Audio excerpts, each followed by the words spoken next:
in the way that I walk. I keep a G in the way that I talk. They came to me when they needed the rail. I came to me when I needed support. Same ones was happy, it looked like the end. They came to me when they needed a start. I never needed a reason to be anything other than what I've been from the start. You are now tuned in. You about to walk with Frozy. If I said it, then I meant it. You already know, you know me. Started from the bottom, always been a product who gon' control me. It's nothing but real ones around me. It's Mr. Montgomery County.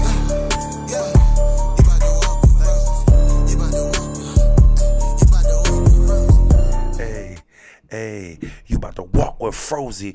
Frozy, welcome back to the fucking channel, man. Happy Saturday.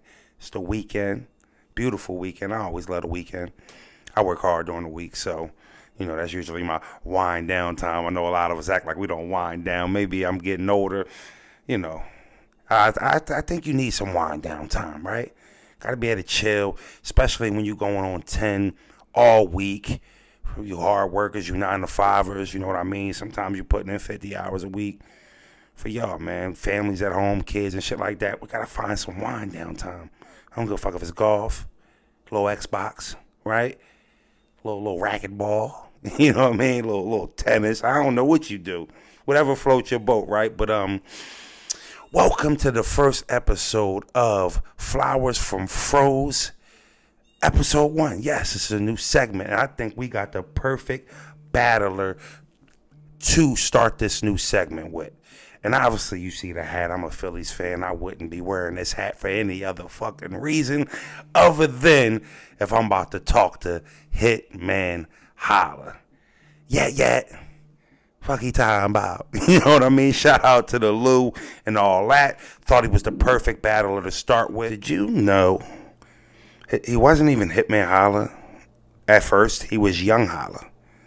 It's before he became Hitman, right? I know a lot of you new fans probably didn't even fucking know that. Yeah, he was doing it. This was like the late 2000s, mid 2000s, 2007, 2008. He was just battling on a league called Street Status in St. Louis. Shout out to O. He ran that league. Big staple in battle rap too, especially the Midwest. But he was Young Holla. He wasn't Hitman yet. No remixes. No performance. It was just gutter. He was young. He was aggressive. And he reminded me of a Philly battler, honestly. I seen him on a Fight Club commercial. It's the first time I've ever heard of him. Fight Club was, I think they were about to air their second season before they got clipped and off of MTV2. And they showed a trailer. And this is how I found out about Head Ice. This is how I found out about Arsenal. I already knew who Lux and them was at the time. This is how I found out about Hitman, Remedy, a whole bunch of battlers. See, we and down here we already had a battle scene, right? So, but it was dying. So the Fight Club was like the last, you know, thing of battle rap I could cling to. So when I saw that, and they had this trailer, and I seen dudes battling that was hot. They were showing little trailer clips. I started searching everybody up. Young Holla was one of the dudes that I searched up. And man, what illustrious career he's had since then. We're talking about 2008, it's 2023. I don't know, I wrote a couple of things down. First, he battled Ice Pack. He wasn't Ice Pack at the time. Young Ill, 2008. Rich Dollars, 09. All Street Status. Hitman has 36 battles total. Maybe 37, 38 if I miscount it. I'm almost sure he's under 40. But let's just put him at 40 if we rounded it, right? He has over 100 million views online on YouTube. Not on fucking TikTok, not on Instagram, on YouTube. Do you know how fucking insane that is? I'll tell you how insane it is. Big K. I had to find one of the top battlers of the day, right? Because he's one of the best in the world. And we're definitely going to have a Flowers from Froze with Big K one day, too. Big K has 50 battles. 20 million views total, which is fucking great, by the way. Let's not frown that. That's not a flex. That's one of the best we got to offer in the game. Now, I know there's other view getters and big draw battlers, but I'm trying to help you understand somebody that's a top shelf battler that we respect. That's his numbers. Hitman has that times 5. He's done Big K careers and views 5 times over. That I lost sleep thinking about that shit. That is fucking different. That is crazy to me. I'll give you another stat. He's got over 7 million views on face-offs. Yo, I gotta go check. I think I might have 7-8 million views fucking total. Like, you know what I'm saying? So he's such a pioneer in his own way. I mean, you know, you think about it. Hitman today, you know, I don't think Hitman gets the love he deserves from the culture. Right? And I think I have an opinion on maybe why that is. In battle rap, a lot of people resonate with the struggle.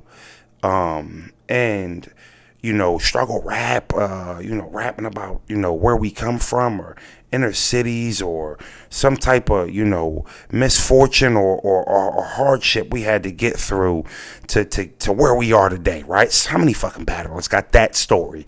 Different language, but are selling that story. And I know everybody's not. The majority of our culture sells that story, right? That's everybody's story in their own words through their lenses.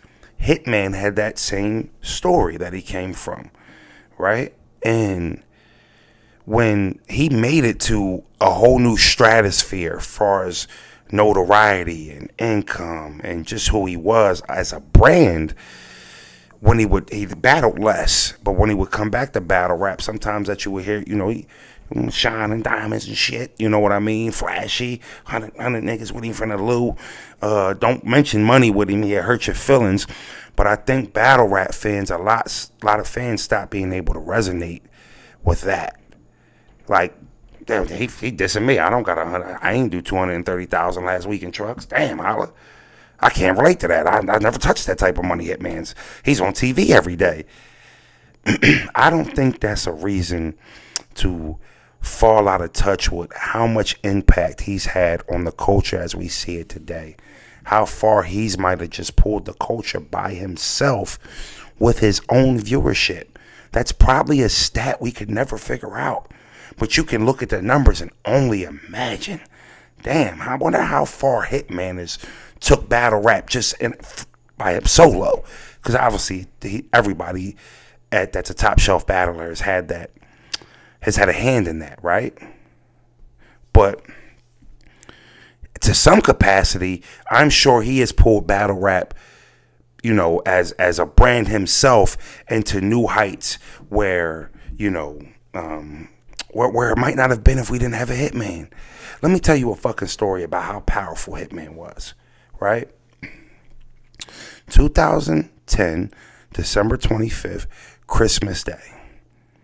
That day, a battle was supposed to drop. I ended up thinking it dropped right before midnight because I went and checked, and it said December 25th it was put out. Now, me and Rosenberg had a fucking conversation, and I'm like, B, I'm pretty sure that came out the 26th, right?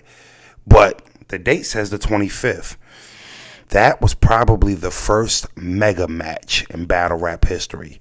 I think another candidate you could use is maybe Rex and Hoffa. And that was like the first main event, I think, of the first You Are Relevant. I don't think it stacks up, though. You got to understand, they promoted this. You know, you got Arsenal in the Mansion. Your name Lil Gerald. You're Gerald fucking Fulton. You know, tripping, violating that East Coast disrespect. You know, you got Hitman. I ain't never seen no farms. Come to the middle of the mountain. Nelly gonna pay the battle. He gonna pay you to come out here and battle Arsenal, but it's a one-way ticket. Y'all might not know about this time. Like, can somebody relate to remember that moment in battle rap in 2010? How crazy they sold that fucking battle, and then it gets booked. It happens. There was no pay-per-view, ladies and gentlemen. At this, by the way. You had to get on Twitter. Here's a couple people tweeting who was there. Maybe some rappers. There was no fucking pay-per-view. A little trailer. When I tell you, we woke up that day. Immediately when we linked up. Met up at our mom's house. Our kids was opening gifts. Christmas, regular shit. We hit F5 on that motherfucking keyboard 100 times that day. Maybe more. refreshing the page, waiting for this battle to be uploaded. He had Christmas on lock. Now, don't get me wrong. So did Arsenal. We rightfully got some flowers for Arsenal at some point, too. Shout out to you, Ars. But, man, we could not wait to see this battle. Now, we were already up on Ars. But Hitman was the new star coming to the game from the Midwest. This guy who then, Verb came in, and then, you got Hitman, and it just seems like the possibilities are endless. And the battle drops, but it froze Christmas. And I know there was a lot of people, households like that were true battle rap fans from day one, the early days, the glory days of battle rap. Early Battle League days. You remember that day in 2010, December 25th, Christmas Day. You got to remember it. I'll never forget it. Because I'll never forget how salty I was when like 3 o'clock rolled around. It's like, all right, maybe 5 o'clock they're going to drop it. 5 o'clock, well, they ain't drop it. 7 o'clock, well, it's time for fucking bed. Where's Holla and Arse at? Right? Fuck Christmas up. Smack ends up dropping it, puts a little video, him standing outside, if I remember, little snow flurries or some shit. It just was perfect.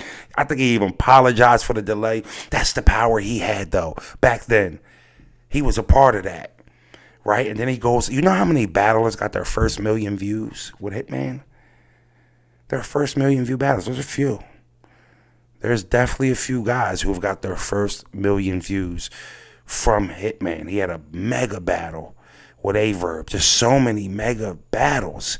I think him and Cassidy's face-off did 3 just records. If we could start somehow accumulating these records for battlers, I think Hitman would hold a lot of records, right? Like, you know what, Hitman? Also, let me show out some love too. He get some flowers, show. I got flowers, bro. You know why I fuck with you, show? Y'all remind me of me and my brother off this rap shit. I can look at the way you carry yourself around your big bro and know you go through a fire with gasoline draws on for that nigga. That's your man's.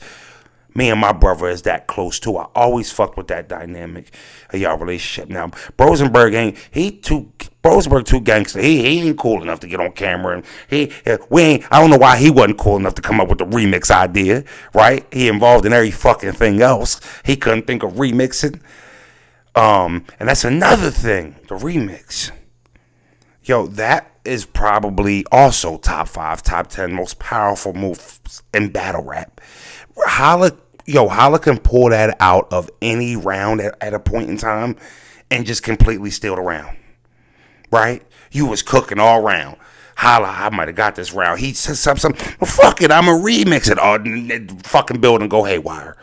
Holla, wilding you right up now. Right? Getting right with you. Took your clear round, and then now it's debatable bare minute. He might have stole the shit from you. That's how powerful the fucking remix was. And then when he started incorporating show, this shit was like an alley-oop off the fucking backboard mid-game. Right? And not even on a fast break, like through traffic, like disrespectful shit. Man, it was such a special introduction to his brand. And that's what, and I almost feel like he was the first guy to actually use performance as his number one trait. Like, all right, like I would say mine's is delivery, right? We'd say B Magic is punchlines. We'd say Chilla Jones is schemes, right? You know how that would be their number one. Hitman was like the first one to say, man, performance. I'm going to get up on this fucking stage and dance on you. You ain't going to be able to do nothing about it, especially if you can't perform. He had everybody grading performance now. Like, so battlers who used to be at a standstill and the statue wars and talk, yeah, he cool, but he ain't got no performance. He changed the fucking game in that aspect. Man, you could do this all day about Holla. I mean, there's a million ways you can dress it up about what he's brought to the game, what he's done to the game. And I think we need to appreciate him a little bit more in this culture. I mean, he is a first ballot Hall of Famer. His jersey is in the Raptors. He probably sold the most sneakers out of any player we got in the fucking league. Let's be clear here. Right? Shout out to Hitman. He's got a big battle with Ill Will coming up. And that's why I was also interested in making this battle. his last recent battles, I think he hasn't. I don't know if he's came in as the underdog the last couple battles. The Blue Room. I think people think that his performance could be hindered by the Blue Room setting. That means you don't know about Young Holla, right? That means you wasn't around back then. You see, Hitman is such a big name, you can't put him in a fucking small room. So y'all done forgot about it. Y'all done forgot what he get into. He cost fucking $2 million to get him outside, right? So we every time he out, it's a big room.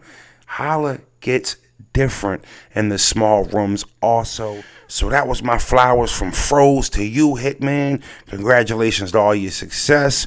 Good luck to everything you got coming up. And I know a lot of people in the culture feel this way too. So if I could speak for them at some capacity, you know, that's what Froze here for, man. But you already know that was episode 1. Flowers from Froze. Froze.